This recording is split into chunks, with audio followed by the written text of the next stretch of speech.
오늘은 에베소서 1장 7절하고 2장 7절인데 제가 봉독하겠습니다. 에베소서 1장 7절입니다.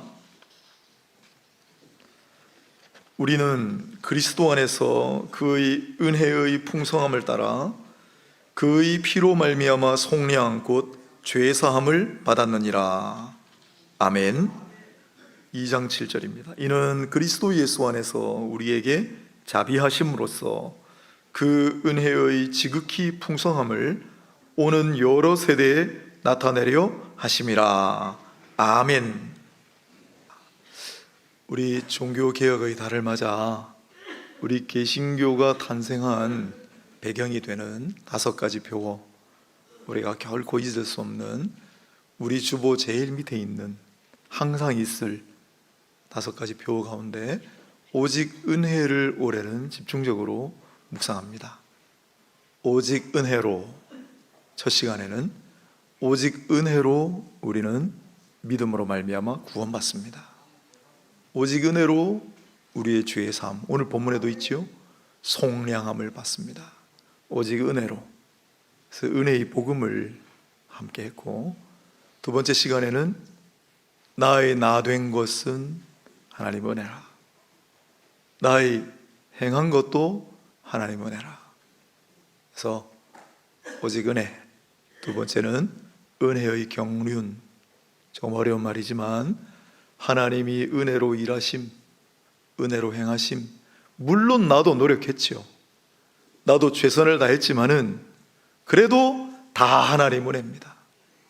우리가 겸손하게 하나님을 찬양하며 높여드리는 고백이 바로 모든 것이 하나님의 은혜라, 오직 은혜라. 오늘은 오직 은혜 세 번째 시간인데 오직 은혜만을 제목으로 말씀을 좀 묵상할까 합니다. 무슨 내용일까요? 오늘의 주제는 하나님 은혜의 풍성함이에요. 하나님 은혜의 풍성함. 하나님 은혜는 풍성합니다. 여러분 다 믿으십니까? 에베소서에 바울은 유독 그 은혜의 풍성함을 1장 7절, 2장 7절, 3장 8절도 관련이 있는데 은혜의 풍성함을 반복해서 강조합니다. 하나님 은혜는 풍성합니다. 감옥에 갇혀 있는데, 에베소서는 감옥에서 쓴 서신이라고 했잖아요. 감옥에 갇혀 있는데도 은혜가 풍성합니다. 은혜가 풍성합니다. 에베소서에는 풍성이란 말이 많이 나와요. 보시는 것처럼 은혜의 풍성함, 영광의 풍성함, 긍휼의 풍성함, 그리스도의 풍성함, 풍성함이에요. 다. 오늘 본문에 반복해서 나오는 단어가 1장 7절, 2장 7절, 은혜의 풍성함 말고 그리스도 안에서, 그리스도 안에 그리스도의 풍성함이 있어요. 그리스도의 긍휼, 그리스도의 영광, 그리스도의 은혜가 풍성해요. 믿으십니까? 풍성해요. 풍성해요. 뿐만 아니라 바울은 다른 서신에서도 풍성함을 강조합니다.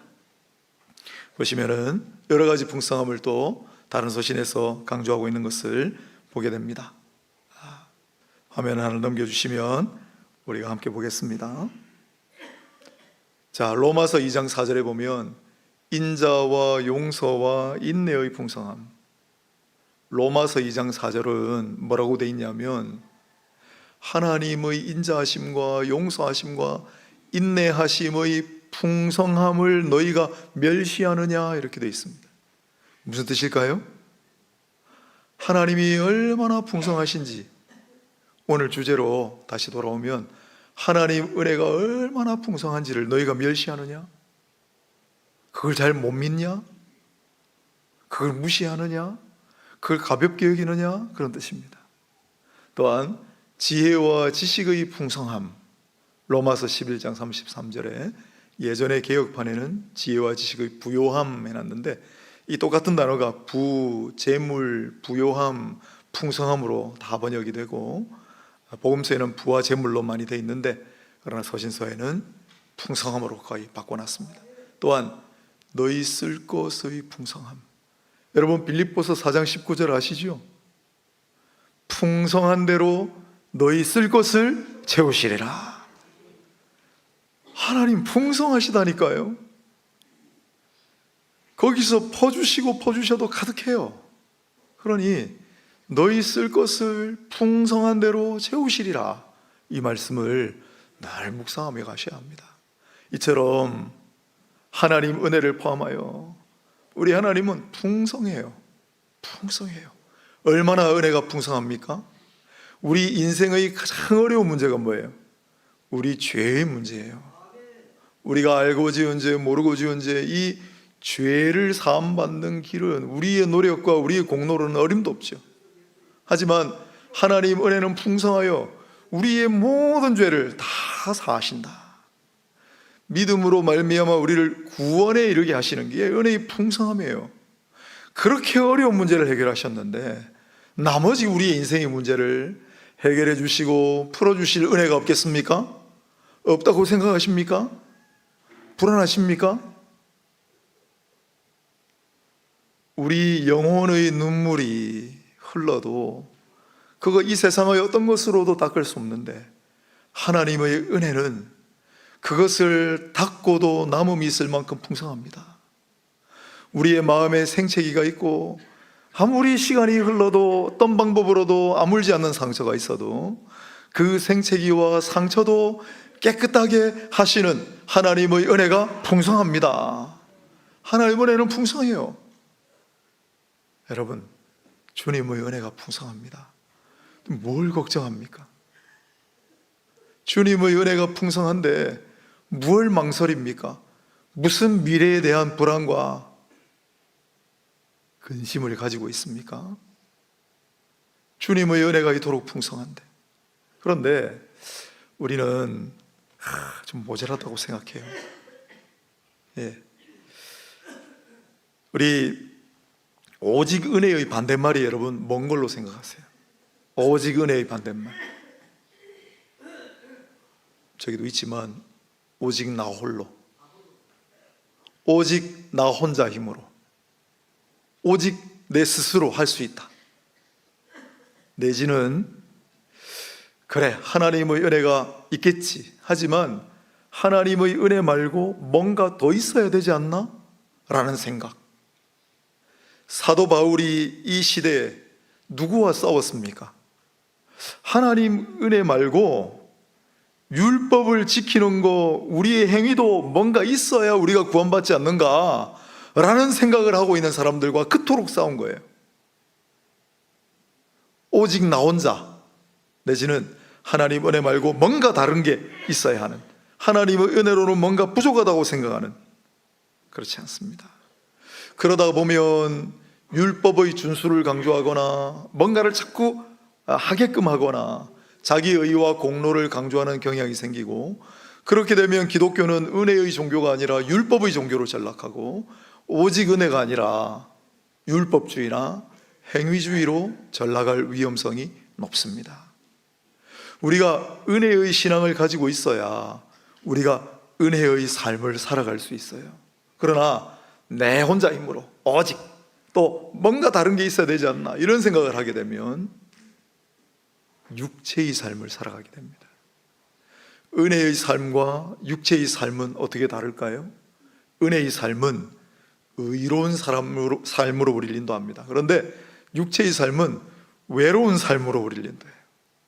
나 혼자 하면 된다고 생각하는, 외로워져요 나중에. 은혜의 삶은 우리를 자유의 삶으로 인도하는데 육체의 삶은 율법의 삶, 속박의 삶, 굴레의 삶으로 우리를 인도해요.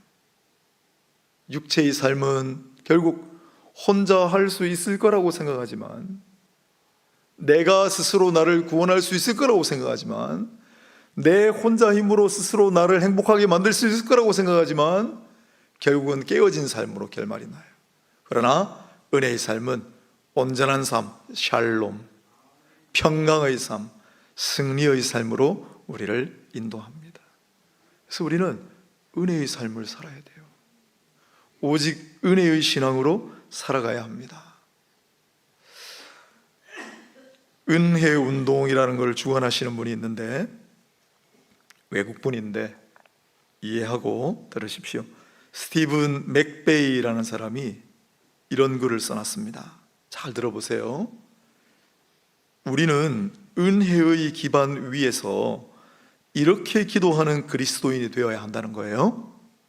주님, 이제 저는 스스로 노력하는 일에 지쳤습니다. 더 잘해보려고 애쓰는 것이 힘이 듭니다. 저 자신의 힘으로 해보려는 몸부림을 포기하고 이제는 더 이상 발버둥치지 않겠습니다. 주님께 두 손 들고 나아갑니다. 저희 모든 삶을 주님께 드립니다. 주님이 제게 하시고자 하는 일이 무엇이든지 행하소서. 그리하여 내 육체의 삶을 끊어주소서. 은혜의 영성의 파워라고 하는 책에 쓰여있는 기도문입니다. 그렇습니다. 우리는 오직 은혜만 바라보아야 합니다. 하나님의 은혜로 충분합니다. 하나님의 은혜는 풍성해요. 우리의 모든 문제를 다 해결하고도 남은 있을 만큼 풍성해요. 그 하나님 은혜만 바라봐야 합니다. 나를 바라보면, 내가 가진 것 바라보면, 사람의 자원을 바라보면 실망하기 마련이에요. 나중엔 좌절하게 돼요. 그래서 우리는 은혜만 바라봐야 합니다. 하나님 은혜는 풍성합니다. 아직도 많이 남았습니다. 하나님 은혜 풍성해요. 넘치고도 넘쳐요. 그 하나님의 은혜만 잘 바라보시고 하나님 은혜만 붙잡고 하나님 은혜만 의지하며 살아가시기를 축복합니다. 우리가 살아가는 동안에 하나님 은혜가 풍성하다라는 사실을 가끔씩 망각할 때가 있습니다.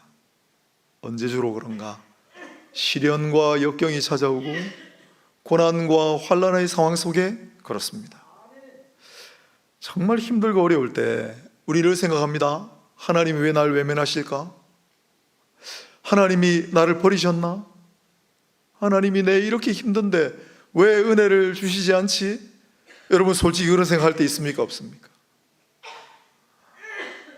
그런데 그런 순간에도 하나님의 은혜가 존재하지 않은 때는 단 한순간도 없었습니다.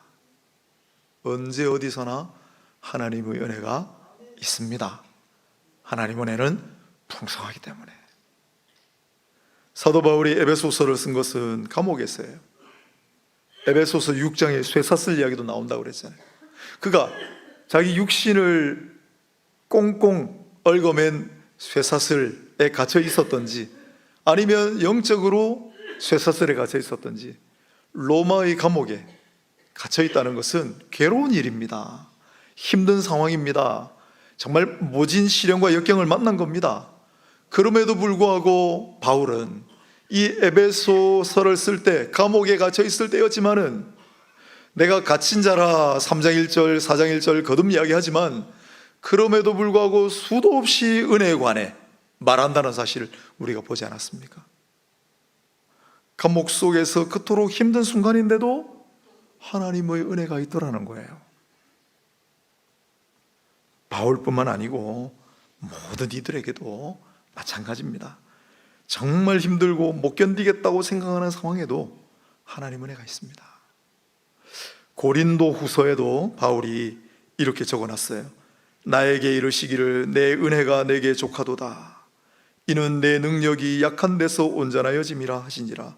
그러므로 도리어 크게 기뻐함으로 나의 여러 약한 것들에 대하여 자랑하리니 이는 그리스도의 능력이 내게 머물게 하려 함이라. 에베소서는 감옥에 갇혀 있을 때 썼지만 고린도 후서를 기록할 때는 사탄의 사자가 내 몸에 있다, 나를 너무너무 힘들게 하는 가시 같은 것이 있다 라고 했지요. 아직도 정확하게 알 수는 없으나 정말 견디기 힘든 육체의 고통이 있었다는 거예요. 진짜 힘들었다는 거예요. 그럼에도 불구하고 바울이 뭐라고 썼습니까? 은혜가 내게 족하다. 그래도 하나님 은혜가 있다는 거예요. 내가 족할 만큼 하나님 은혜가 충분했다는 거예요. 하나님 은혜가 그래도 풍성했다는 거예요. 베드로도 고난에 관한 귀한 메시지를 남겼죠. 베드로 전서 5장 10절에 모든 은혜의 하나님, 이것부터 마음에 꽂힙니다. 모든 은혜의 하나님, 모든 은혜의 하나님, 모든 은혜의 하나님 곧 그리스도 안에서 너희를 부르사 자기의 영원한 영광에 들어가게 하시니가 잠깐 고난을 당한 너희를 친히 온전하게 하시며 굳건하게 하시며 강하게 하시며 터를 견고하게 하시리라. 우리 소망의 말씀인데, 지금 잠깐 고난을 당하지만은 우리는 영원한 영광에 이를 것이고, 그 과정 가운데 하나님께서 우리를 굳건하게 하시고 강건하게 하시고 경건하게 하시리라는 소망의 말씀인데, 우리가 주목하는 것은 잠깐 고난을 당할 때도 하나님의 은혜가 그래도 있다. 바울이나 베드로뿐만이 아니라 우리도 마찬가지예요. 우리도 마찬가지인 것이, 여러분, 우리가 살아가는 동안에 지금 이 순간 앞으로도 왜 힘든 고비가 없겠습니까? 고통이 사라질까요? 시련과 역경이 다시는 찾아오지 않을까요? 그렇지 않죠. 그러나 그 어떤 순간에도 하나님의 은혜가 있습니다. 그리고 저만 그런지 모르겠지만 여러분께서도 한번 생각해 보세요. 지난 우리의 삶을 쭉 돌아볼 때 참 힘들고 어려운 고비도 있었죠.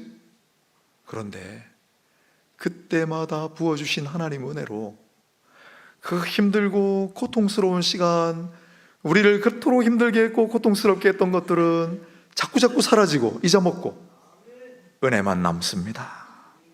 하나님의 은혜만 남아 있습니다. 바울과 베드로의 고백이 그 뜻입니다. 다른 기억은 점점 희미해지고 하나님의 은혜만 남았습니다. 그래서 오직 은혜만 남습니다.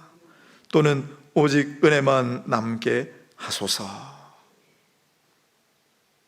저는 이 사도 바울의, 사도 베드로의 고백이 저와 여러분의 고백이 될 수 있기를 바랍니다. 다 사라지고 하나님 은혜만 남았습니다. 돌아보니까 하나님 은혜밖에 기억나는 게 없습니다. 오 주여, 오직 하나님 은혜만 남게 하소서. 제가 설교를 하지만은 잘 잊으시는데, 근데 우리 손경민 목사님이 아주 훌륭한 노래를 만들어 주셔가지고 얼마나 감사한지 몰라요. 이 노래를 아시는 분은 자주 부르시고, 모르는 분은 오늘 이 시간에 한번 배워보세요. 교회에서 여러 번 불렀는데 함께 우리 한번 불러보겠습니다. 특히 우리 찬양대에서 도와주시고, 은혜라는 찬양입니다. 내가 누려왔던 모든 것들이, 내가 지나왔던 모든 순간이, 내가 걸어왔던 모든 순간이 당연한 것 아니라 은혜였어. 아침 해가 뜨고 저녁에 봄의 꽃 향기와 가을의 열매, 변하는 계절의 모든 순간이 당연한 것 아니라 은혜였어. 모든 것이 은혜,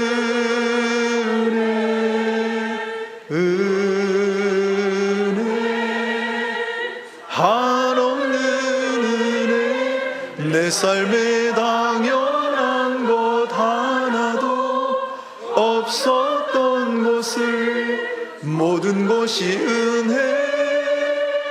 은혜였소. 손경민 목사님이 지금은 너무 떠가지고 유명한 인사가 됐는데 힘드셨어요. 여러분, 이 시대를 살아가는 목회자들이 힘듭니다. 목회자들이 힘들면 찬양 사역자들은 얼마나 더 힘들겠어요. 손경민 목사님이 사모님과 함께 참 힘든 시절을 겪었는데 어느 날 돌아보니까 힘들고 고통스러웠던 장면들은 다 사라지고 하나님은 은혜만 남았더래요. 그래도 고비고비마다 베풀어 주신 하나님 은혜만 생각나더래요. 그래서 지은 노래예요. 모든 것이 하나님 은혜, 은혜, 은혜, 풍성한 은혜, 한없는 은혜. 당연한 것은 하나도 없었습니다. 다 하나님의 은혜였습니다. 지난 삶을 돌아볼 때도 이 고백이 우리의 고백이 되기를 바라고, 지금 힘들고 어려운 순간을 겪고 계시는 분들, 그 위에 하나님 은혜가 있습니다. 그 풍성한 은혜가 고통과 한숨과 탄식을 다 덮어서 나중에는 기억조차 나지 않도록 사라지게 하는 특별한 은혜가 있기를 바랍니다. 앞으로 우리가 살아가는 동안에도 힘들고 어려운 순간들이 있겠지요. 우리 고난이 찾아올 거예요. 그러나 그때마다 하나님 은혜가 있다. 그리고 결국은 그 은혜만이 남을 것이다. 그 은혜만이 기억날 것이다. 그런 믿음을 가지고 살아갑시다. 마지막으로, 그래서 우리는 오직 은혜만 가득하게 하소서 기도할 수 있습니다. 오직 은혜만 가득하게 하소서. 이게 우리 앞으로 살아가는 동안에 어떤 어려운 순간도 고난도 없게 해달라는 기도가 아니고, 힘든 시간이 있겠지만은, 아픔이 있겠지만은 그냥 은혜로 덮으셔서 온통 은혜로만 충만하도록 그렇게 해달라는 기도예요. 세 가지로 나누어 생각해 보았습니다. 첫째는 나 자신을 위해 그렇게 기도할 수 있어요. 하나님, 오 주여, 오직 은혜만 가득하게 하옵소서. 누가복음 17장 5절을 보면 우리에게 믿음을 더하소서라는 기도를 하거든요. 믿음은 은혜의 하위 개념이에요. 왜냐하면 믿음조차도 은혜로 주시는 선물이라고 했기 때문에, 믿음을 더하소서 기도할 수 있다면 우리에게 은혜를 더하소서 기도할 수 있어요. 아유, 지금까지도 하나님 은혜를 억수로 많이 받았는데 아이고 염치가 있지, 그런 생각 안 하셔도 돼요. 우리에게 은혜를 더하시고 더해서도 그래도 풍성해요. 하나님 은혜를 많이 주셨지만은 앞으로도 오직 은혜만 가득하게 하소서 기도하세요. 기도하세요.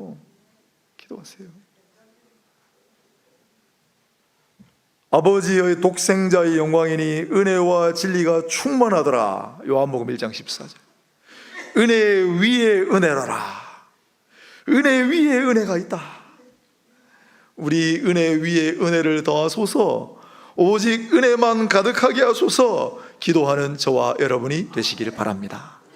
두 번째로, 우리의 자손들, 우리의 다음 세대를 위해서도 오직 은혜만 가득하게 하소서 우리는 기도할 수 있습니다. 2장 7절을 한번 볼까요? 오늘 본문. 이는 그리스도 예수 안에서 우리에게 자비하심으로써 그 은혜의 지극히 풍성함을 오는 여러 세대에 나타내려 하심이라.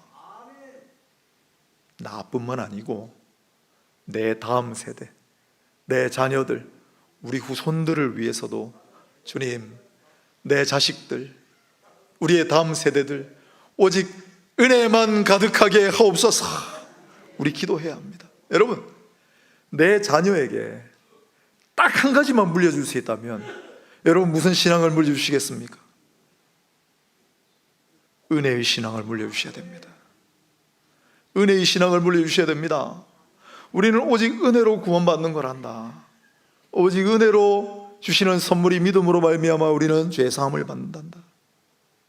얘야, 이 세상은, 우리 영혼의 문제는 너 혼자의 힘으로는 다 해결할 수 없단다. 우리가 아무리 발버둥쳐도 결코 풀지 못할 문제가 있단다. 그래서 우리는 오직 은혜만 바라봐야 한다 라는 은혜의 신앙을 여러분 물려주셔야 되지 않겠습니까? 그래야만 우리의 자녀들이, 우리의 다음 세대가 진정한 은혜의 삶을 살게 됩니다. 육체의 삶이 아니라 의로운 삶, 생명의 삶, 평강의 삶, 승리의 삶을 살아갈 수 있습니다. 그러므로 우리의 자녀들, 후손들, 우리 다음 세대를 위해 기도할 때 주여 오직 은혜만 가득하게 하소서, 은혜만 남게 하소서 기도하시는 저와 여러분이 되시기를 바랍니다. 마지막으로 우리 이웃을 위해서도 오직 은혜만 가득하게 하소서 기도할 수 있어야 합니다. 에베소서 3장 8절을 보시면은 우리가 익히 보았던 구절인데, 모든 성도 중에 지극히 작은 자보다 더 작은 자에게 나에게 이 은혜를 주신 것은 측량할 수 없는 그리스도의 풍성함을 이방인에게 전하게 하시고. 당시 유대인들은 이방인들은 필요 없지 않습니까? 이방인들에게 왜 하나님 은혜가 필요합니까? 왜 우리가 이방인을 위해 빌어야 합니까? 라고 했습니다. 그러나 바울을 통하여 하나님은 모든 이방인에게도 값없이 베풀어 주시는 하나님의 은혜를 선포하시고 약속하십니다. 왜냐하면 히브리서 2장 9절을 보면 그리스도께서 모든 사람을 위하여 죽음을 맛보려 하심이라 그랬습니다. 하나님의 은혜로 인하여 그리스도께서는 모든 사람을 위하여 죽음을 맛보려 하신, 그 모든 사람에는 유대인, 할례파뿐만 아니라 이방인들도 다 포함돼요. 하나님이 은혜를 베풀어 주시고자 작정된 자들에게 하나님의 풍성한 은혜를 우리는 하나님 그들에게도 풍성한 은혜가 있게 하옵소서, 오직 은혜만이 그들에게 가득하게 하옵소서 기도해야 할 줄로 믿습니다. 우리 이웃에, 우리 주변에 이 하나님의 은혜가 필요한 사람들 얼마나 많습니까? 멀리 열방을 돌아보아도 러시아하고 우크라이나 전쟁이 끝날 줄을 모릅니다. 여러분, 우크라이나는 러시아보다는 조금 인구도 작고 국력도 떨어지는데 지금 우크라이나에 젊은 청년들 씨가 마르고 있습니다. 전쟁터에서 죽어나가서 큰일입니다. 이스라엘하고 팔레스타인을 비롯한 레바논까지 지금 번졌죠. 시리아, 중동 전쟁이 확산일로에 있는데 이 전쟁은 전쟁법이라는 게 있는데 그걸 잘 안 지켜요. 병원에도 폭탄이 떨어지고 아이들 학교에도 폭탄이 떨어지고 민가에도 폭탄이 떨어져서, 여러분 어린 아이들이 무슨 죄가 있습니까? 병약한 사람들, 노인들이 무슨 죄가 있어요? 다 무고한 사람들이 죽어가요. 이 전쟁과 분규가 그치고 평화가 도래하게 하옵소서. 오직 하나님의 은혜만이 할 수 있는, 하나님의 은혜가 이 전장터를 덮고 하나님의 은혜가 모든 것을 그치게 하시고 하나님의 은혜로 말미암아 평화가 도래하게 하옵소서. 오직 은혜만 가득하게 하소서 기도해야 하지 않겠습니까? 미얀마, 수단 내전이 벌어져서 엉망입니다. 오직 은혜만 가득하게 하소서. 일본 땅, 태국 땅 절대 하나님 믿지 않습니다. 도착해 보면 캄캄한 기운을 느낍니다. 우리 일본 선교 가잖아요. 나고야 우리 파송 선교사님 있는 교회 뒤에 대나무 숲이 막 울창해요. 앞에 마을이 있는데 캄캄해요. 왜들 그렇게 오후부터 다 커튼 내리고 사람이 안 보여요. 가보면 마을에 다 창문 가려가지고 안에 뭘 하고 있는지 캄캄해요. 그곳에 하나님 은혜가 가득하기를 기도해야 하지 않겠습니까? 병상의 자리에 누워 계신 분들이 있습니다. 참 어려운 시간들을 지금 보내고 계신 분들이 있습니다.